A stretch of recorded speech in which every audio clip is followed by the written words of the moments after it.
good today. We are having a rainy day here in Maine. We're loading bales right now, if you couldn't tell by the loud banging in the back of the truck. So we are in a field that we did for green feed. We've got 2 loads to pick up. We've already picked up 2 loads from another field, and I'm gonna dump one of these and then leave the other one on the truck because we kind of have bales everywhere now. By the way, if you're new here, thanks for joining us. I'm Taylor and I work on a dairy farm in Maine. And right now we're in the middle of a weird time. We're green feeding our cows because we had a bad year last year, so we ran out of feed about a month ago, I guess now, and we're just trying to keep feeding them something without getting into, like, dipping into next year's feed, if that makes any sense. But we haven't done our second crop yet, so we're trying to get this done now up ahead. Like, we have now, I guess, almost 20 days that we can be feeding them with the green feed that we have ahead, and we can then focus on getting our second crop done. So hopefully in the next week or so, that's what starts happening.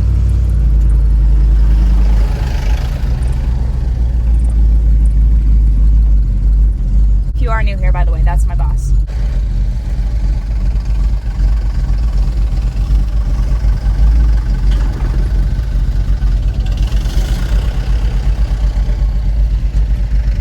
We drive the farm truck right now. This is a 1997 GMC C6500. She's a little rough around the edges, but she's a good old farm truck.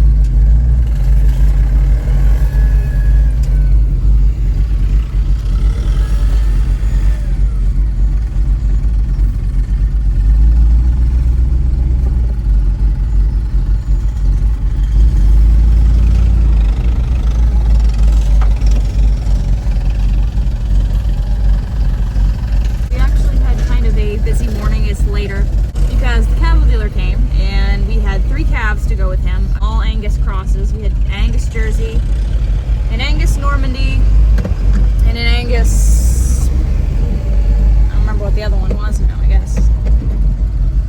I don't know. Doesn't really matter. We had 3 calves that went, and then we did end up actually shipping a cow as well. So we had a Normandy cross, the first Normandy cross that we ever got. She was a Normandy Holstein. She just calved. Last lactation, we had some trouble with her. We gotta back up a little bit. We'd had some trouble. She got subclinical mastitis. So basically that's just mastitis that's not visible. There's no chunks or anything. The milk isn't really off color. She just...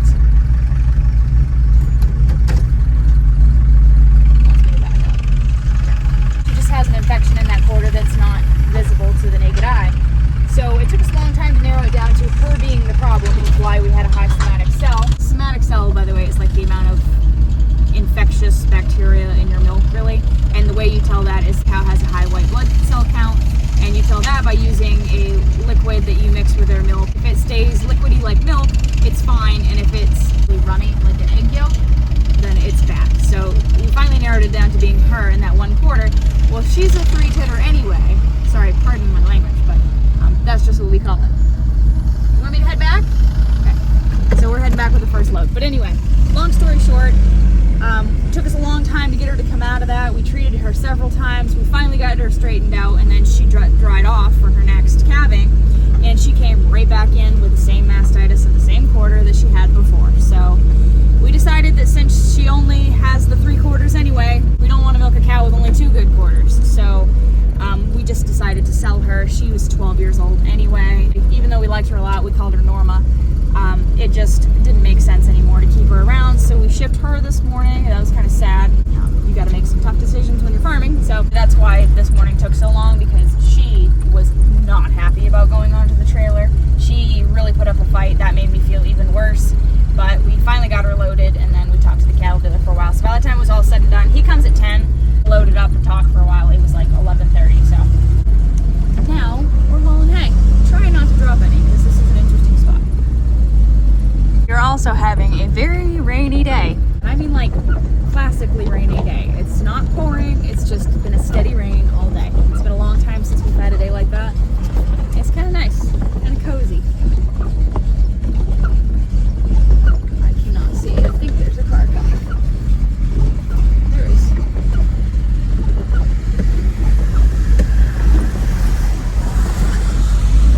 Now we just gotta go, I guess.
a slightly better day. It's partly sunny right now, but we've got plenty to do. I just was over at the Heifer barn. Brent's over there with the skid steer. We had a little bit of trouble getting the skid steer over there. It got hot and we checked the radiator and it was out again. We haven't had much luck having anybody help us find a replacement radiator. We've called places that sell Yanmar, places that sell Gale, and we can't really get any straight answers about one that would fit our machine. So we've got to actually go down to a place and figure out what's going on with all the information that we have. We got to take it down there and see if we can't find something. I think the oil cooler is like attached to that one, and I guess that's like a special one. I don't know. But anyway, we put some water in it and it's fine now. We got it over there and I went over and let him in, and he's in there right now scraping down. We checked on all the heifers because we haven't checked on them in a couple days. We feed them, but we haven't actually literally gone down there and checked on them. Everybody's fine. So he's in there cleaning out. I got to grab the Kubota, and I think that's all. I just got to grab the Kubota. We're going to go get a couple loads, give them to a neighbor for his garden, and then we're going to put the rest outside to decompose in the pile that we have. And then I got to come back here and get a load of shavings to take back over there. So better get at it. I got myself a snack just in case. Maybe I'm going to need some sunglasses. Just in case. Highly doubt I'm going to need them for long. As soon as I put them on so they don't go away. Alright. I think I just found something on my face. I probably had something on my face this whole time. I apologize, but honestly, it's probably food. Why is my seat leaning back so much?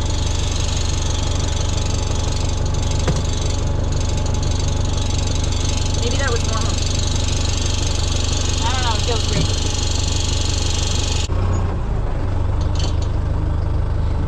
There's always a car coming.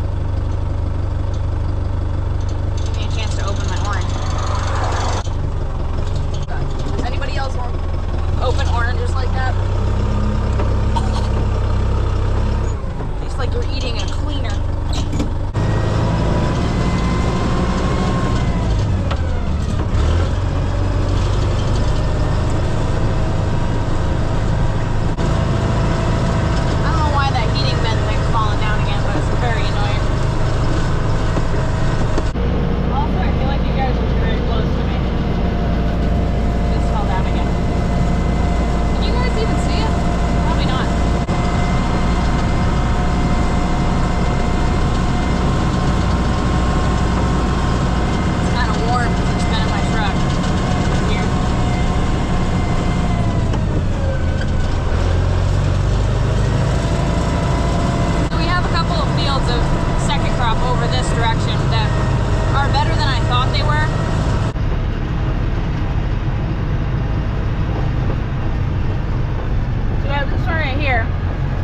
Which we didn't think we were going to get again, but we were just parked in there when the skid steer was on the side of the road over here, and it looks much better than we thought it would. So I think we are going to get that one. This one, I don't know. Maybe. We really just need more rain. Of course, this car's mine, so I gotta put my one.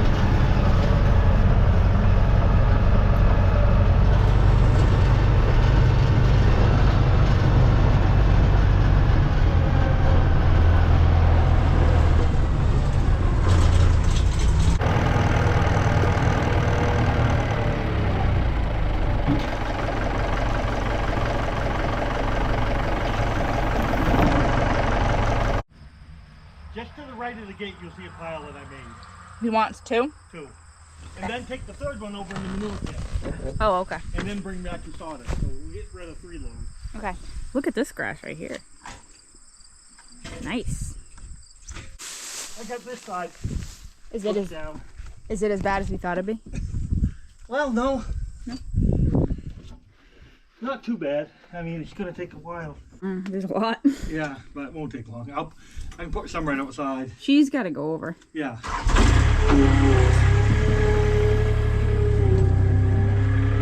This is the stuff that's pretty well broken down.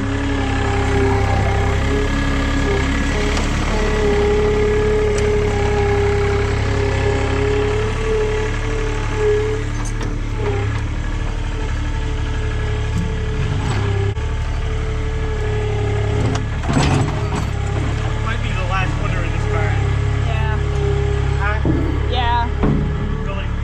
so precise coming in here that it's ridiculous. You literally have to pick up the bucket to fit through the door, or you don't fit through at all. So.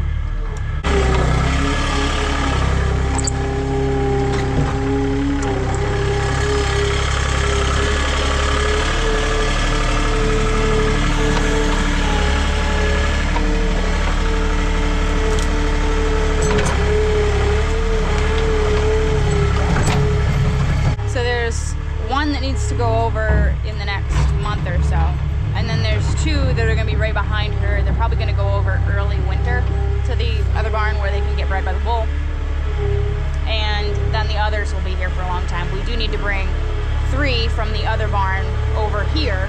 They're calves, but they're too big for the calf pen, so.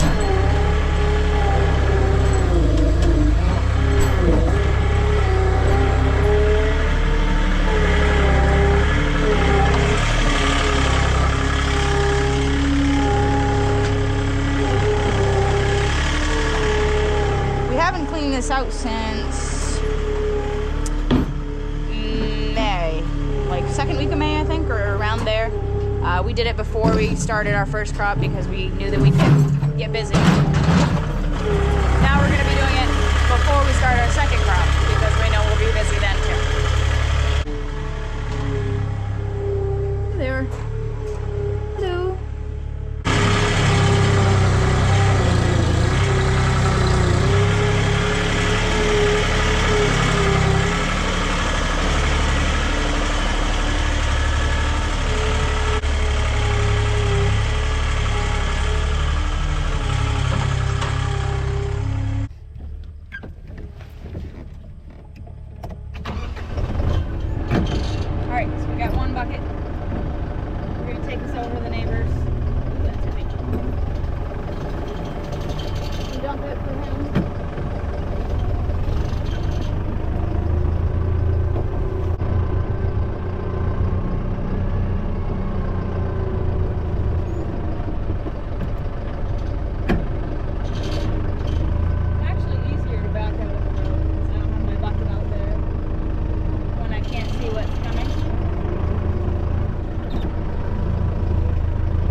finish it up. No, I'll stay here.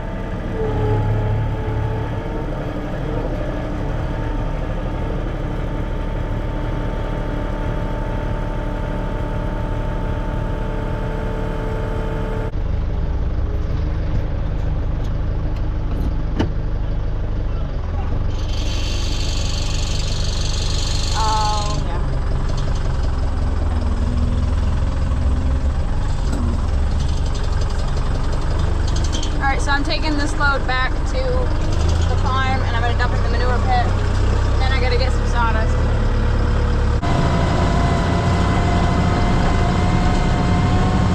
I was trying to figure out why I was so tired, but we've actually been having problems with our vacuum as far as milking goes, and we just finally got it straightened out today.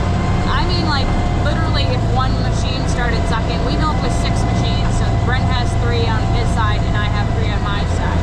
So if one of those machines started sucking, it was like they would all just fall off. It was so bad. We finally figured out vacuum, there's a lot of things it could be. It could be the belts on your vacuum pump. It could be you have a crack in your vacuum line. It could be one of your pulsator stall cock is what really runs the pulsator. One of those could be leaking. And it's a 200-foot barn, so it's 400 feet of you trying to figure out why you're losing vacuum. So we have a hard time keeping vacuum anyway because there's 400 feet of pipeline, and it's been a struggle lately. So we finally figured out that there was 2 of those blue milker hookups that you guys have seen me put on a million times. You've seen me put them on. We have to replace them quite often because the rails on the sides will strip off, so you have to replace them just so that your hookup, your gooseneck for your milking machine will actually hook onto it good. It's not a good design. Brent doesn't like it at all. They used to have ones where you literally just put a hose on. It was like this flapper that closed it, and you move the flapper, stuck a hose on. Well, this, you put your slide on. So if you don't do it just right, I mean, it's a metal gooseneck hooking onto a plastic slide. If you don't do it just right, you'll strip the sides off the slide every time. So we have to replace them fairly often. I bet I've probably replaced, I don't know, 25 in the last 3 or 4 years. So, but they're expensive. They're like $40 a piece, and we have 40 of them. So it would be really expensive to replace them all at once. And then the stainless steel hookups for them, you'd have to replace those too, so none of those are old. And those are like, excuse me, I think they're like $50 or $60 a piece, and we have 6 of those. So you're really talking about $2,000 just to replace some milking hookups, and that's just crazy when you need the money for other things, obviously. So we just replace them a few at a time, and we figured out that 2 of them were leaking so badly no matter what. Like, you couldn't stop them from leaking. Sometimes if you push up on them, they'll stay. These ones were just leaking no matter what. So we figured that out when we were running a wash. We went around and we listened to them all, like, as close as we could. And those 2 were so bad, they were leaking without even being hooked up. So we had 3, so we replaced those 2. We have 1 extra. And that solved the problem. This morning milking was like so peaceful. None of the machines fell off. They hardly ever sucked at all. It was just great. But that's why I'm tired. The last, I want to say probably 10 milkings have been just a nightmare. Running back and forth, trying to keep machines on. The cows don't like low vacuum, so they kick even more, and it was just not a good time. So if I'm a little bit quieter than usual, that's probably why. I'm just tired. Some of you guys are probably like, thank goodness. She does shut up.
better. Yep. It's nighttime now. And naturally, this is how far I make it going around with the bale. Like, that's it. That's all I have left to do.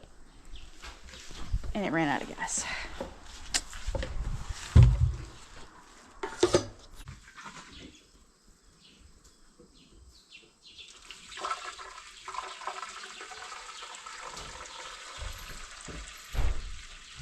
Luckily, we saved just enough gas because we're like, oh, the feed part's probably just about out. If only I'd remembered to fill it before I started. You wouldn't have to be aggravated.